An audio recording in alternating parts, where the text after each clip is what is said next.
office mate ko. Hindi ko matigilan kasi sobrang galing niya sa... Rocky's Secret Files. Secret Files. It's the kind of bleep you never knew existed. Kunwari inosente, pero boy naman pala. Rocky's Secret Files. Secret Files.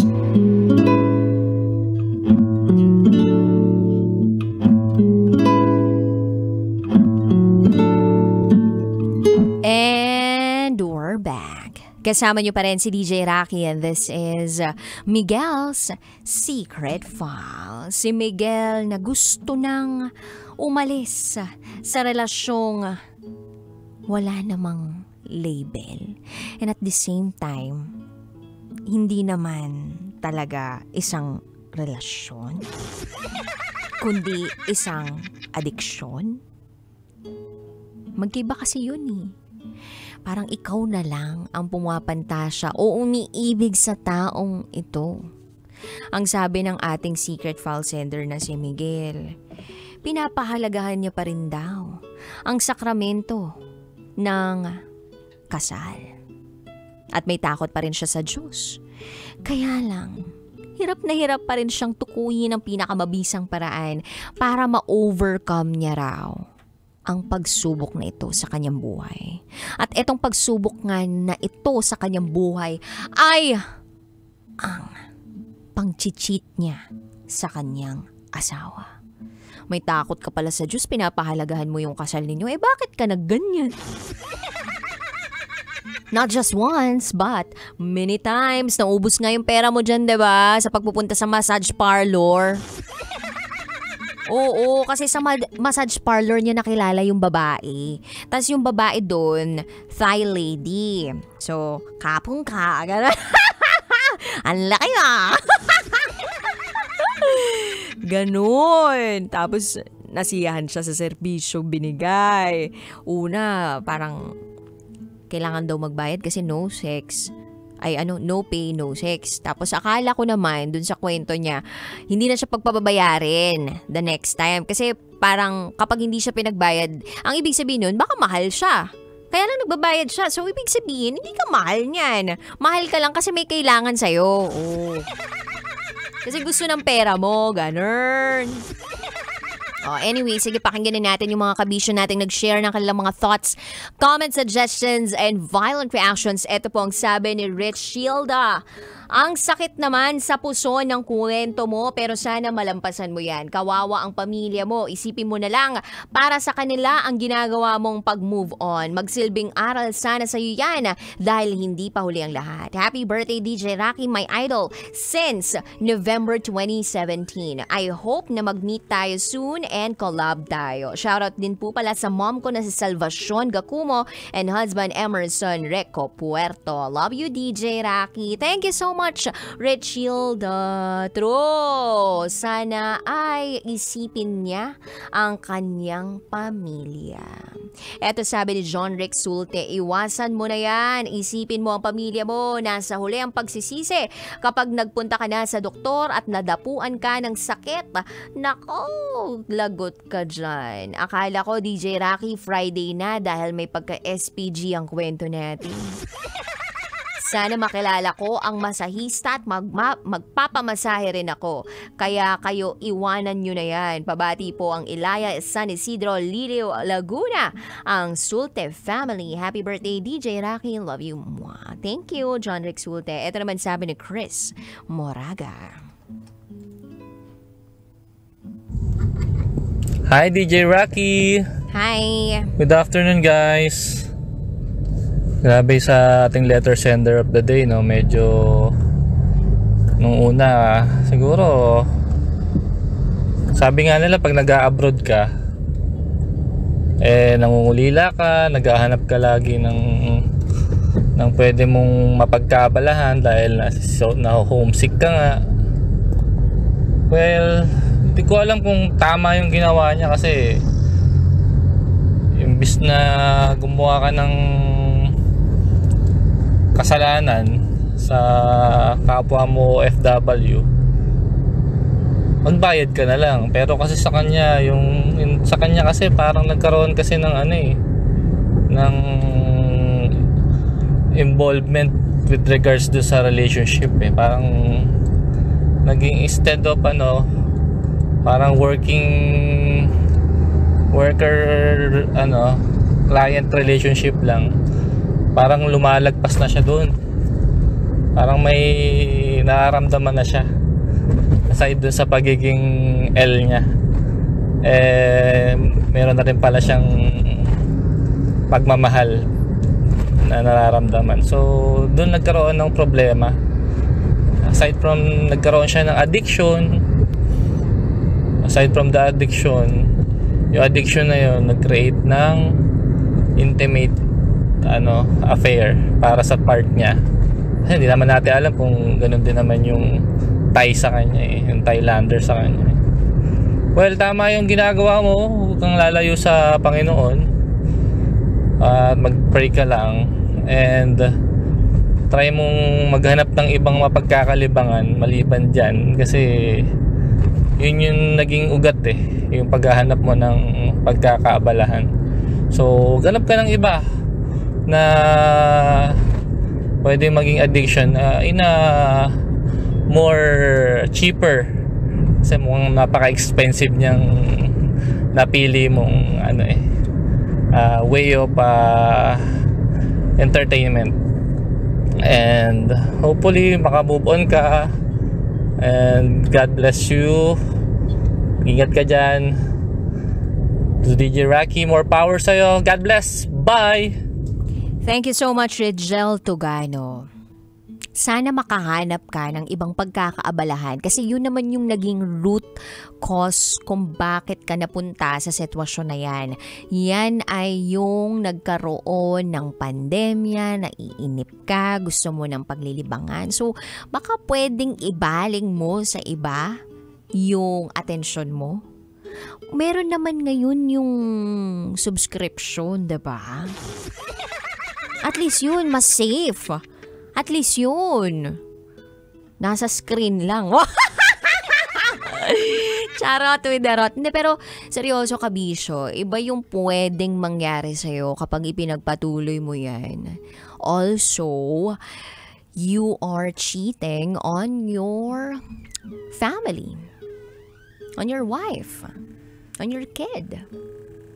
So, hindi lang siya pagluloko sa asawa mo, kundi sa anak mo.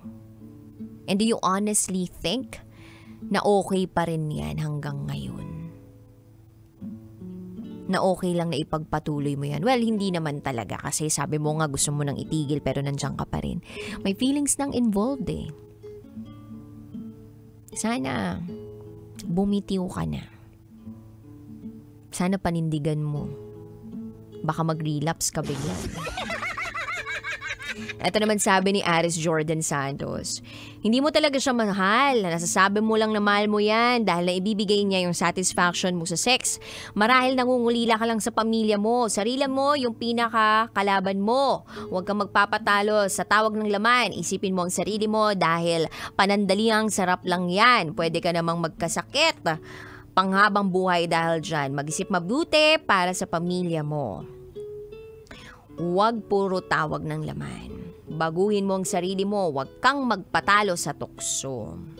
Thank you so much, Aris Jordan Santos. Happy birthday daw. Kita tayo soon. Thank you, Aris Jordan Santos. Ito pa sabi ni Rica Sampaga, lagi akong nakikinig sa Secret File. Anyway, pray ka lagi, sir, nang maliwanagan ka kung ano man ang nasa isipan mo. Sana maituwid mo ang landas na meron ka alang-alang sa pamilya mo. DJ Rocky, happy birthday. Pabati rin sa hubby ko na birthday niya bukas.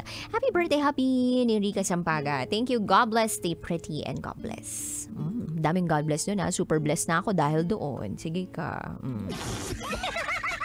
Glenn Sumoba, thank you. Jerome Concepcion, Paddy Dahoy, Danilo de la Cruz says, choice, it's always a choice.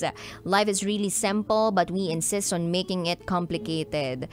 True prevention is not waiting for bad things to happen. It's preventing things from not happening or from happening in the first place. Love your wife if you want a better life. To the thief of my heart, wishing you all the success and happiness in this world. As a fan can. We promise to love and support you whatever it takes. Avengers, we are here for you no matter what. A very happy and blessed birthday to you. DJ Rocky, God bless you more. Lots of love. Thank you so much, Danilo R. De La Cruz. Totoo. True prevention is not waiting for bad things to happen. It's preventing things from happening in the first place. Kaya lang nangyari na tapos gusto pang nga ulit-ulitin. Ang tawag doon ay matinding addiction. Lahat naman tayo naghahanap ng pangangailangan. Minsan ay hindi iniisip kung tama ba ito o mali. Kaya mag-move on ka na lang sa ginawa mo at maghanap ka na lang ng ibang trabaho na maayos. Happy birthday, DJ Rocky. See you soonest po. Bakit maghahanap siya ng ibang trabaho? Baka maghanap siya ng ibang tatrabahuhin niya. Anyway, ang dami pa nag-comment sa ating secret file for this afternoon. Parang wala naman ako nabasa doon na, hindi, tuloy mo lang yan kasi magandang gawain yan. Kasi, hello, common sense, hindi naman talaga magandang gawain yung ginagawa ng ating secret file sender. Eto naisip ko lang, total hindi naman nakasagsagan ng pandemya ngayon, bakit di ka umuwi ng Pilipinas? Easier said than done. Pero kung etong ginagawa mo ngayon sa ibang bansa, nauubos dito yung pinansyal na aspeto ng buhay mo, then there's no reason for you to stay there. Kung hindi ka malayuan ng tukso, ikaw nang lumayo sa tukso. Huwag mo nang ilagay yung sarili mo sa posisyon na alam mong matutukso ka kung marupok ka. Diyan talaga mas lalo pang nababaon yung isang tao sa tukso at sa paggawa ng mali dahil nandun pa siya sa lugar kung saan nandun yung tukso. Tandaan, hindi tukso mag-a-adjust sa'yo. Ikaw ang mag-a-adjust. Kasi tayong mga tao, inisip natin na hindi, wala na tayong choice eh. Ito na yung nakapresent sa atin pero kung tutusin, we have a choice. So sabi mo nga gusto mong tulungan yung sarili mo. Kung gusto mong tulungan yung sarili mo, balik ka na sa Pilipinas. Or kung hindi mo kayang bumalik sa Pilipinas, then get yourself help from an expert. Tulad nga ng sabi mo, feeling mo na-categorize ka doon sa condition na compulsive sexual behavior. Hindi naman kasi pwedeng self-assessment tayo. Hindi naman pwedeng self-proclaim tayo na nandun tayo. In order for us to really get the help, the best help, and ma-identify kung ano talaga yung nangyayari sa atin, dapat sa eksperto tayo lumapit. I may not be an expert dito sa larangang to, but what I can see right now is that you just have to decide and be firm on that decision na wag nang ilapit yung sarili mo doon sa tukso. Kasi kung pinapahalagahan mo talaga yung kasal mo sa asawa mo at natatakot ka sa Diyos, pinapahalagahan mo yung sarili mo, then bibitaw at bibitaw ka sa gawain yan. Ewan ko sabi nga sa The Feast, any addiction is a substitute of love or for love. So kaya daw na-addict ang isang tao sa isang bagay or sa isang gawain na nakakasama ay dahil naghahanap siya ng pagmamahal. Kumbaga yung love tank niya hindi puno. So maybe wala kang pagmamahal sa sarili mo, hindi mo maramdaman yun, and you are in need of love from your family. Na-communicate mo na ba to sa asawa mo, sa pamilya mo? Ang daming paraan. Naapektuhan na yung pagpapadala mo sa pamilya mo dahil sa addiction mo dyan. Hindi ka mahal nung Thai lady. Alam mo naman yun eh. Ang dami ng red flag, sabi mo eh. Do you think sasamahan ka niya sa hirap at ginhawa? Do you think magkakapamilya kayong dalawa? I don't think so. Baka nga hindi ka sure eh. Dati pa lang kumpare mo yan. Alam mo yun? Baka ang galing-galing lang yan, pero dahil sa sobrang galing ng gumawa na doktor dyan, Alam mo yun? Ladyboy pala. Ladyboy, diba? Di ka sure. Pero, ang dapat maging sigurado ka ay mahal mo yung sarili mo at mahal mo yung pamilya mo. At yun yung dapat tumbukin mo. Yun yung dapat uwian mo. Yun dapat yung puntahan mo. So it will always start with a decision. It's gonna start with a choice. And you can decide now. Because what is 5 minutes of pleasure compared to a lifetime of pain? Masaya ka nga ngayon, masaya ka nga bukas, masaya ka nga sa susunod na araw kasi napaligaya ka ng Thai lady. Pero kapag nagkabistuhan na o kaya naman nagkasakit ka, yan ang matindi, nagkasakit ka, nagkaroon ka ng sexually transmitted disease or whatever, it's gonna be a lifetime of pain. Na sana pala hindi ko ginawa to. Na sana pala ganito na lang yung ginawa ko. Na sana pala umuwi na lang ako ng Pilipinas para mas mahalin ako at mahalin ko ang asawa ko at pamilya ko.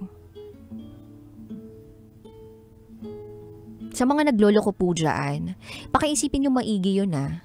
What is 5 minutes of pleasure compared to a lifetime of pain? What is a short time or short-lived pleasure compared to a lifetime of pain? Baka mamaya dyan pa kayo maghiwalay ng asawa mo.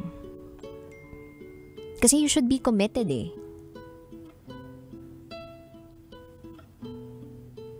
Although may tinatawag tayong growth, may tinatawag tayong never let your past be your present or never let it consume you or define who you are. Meron pa rin namang growth. Pwede ka pa rin namang magbago. Pwede ka pa rin namang makatuwid or makapunta sa tamang direksyon. Basta, you should decide now. It's now or never. Sa mga kabisyo po natin out there na gusto mag-share ng kanilang secrets, share it to me, raketera@gmail.com. I gotta say, BRB as in bathroom break. You are so with me, DJ Rocky, and you are listening here sa Station Feel Good, Feel Good, Feel Good. 90.7 Love Radio, number 1 sa mga kakalsadahan. This is Miguel's Secret 5.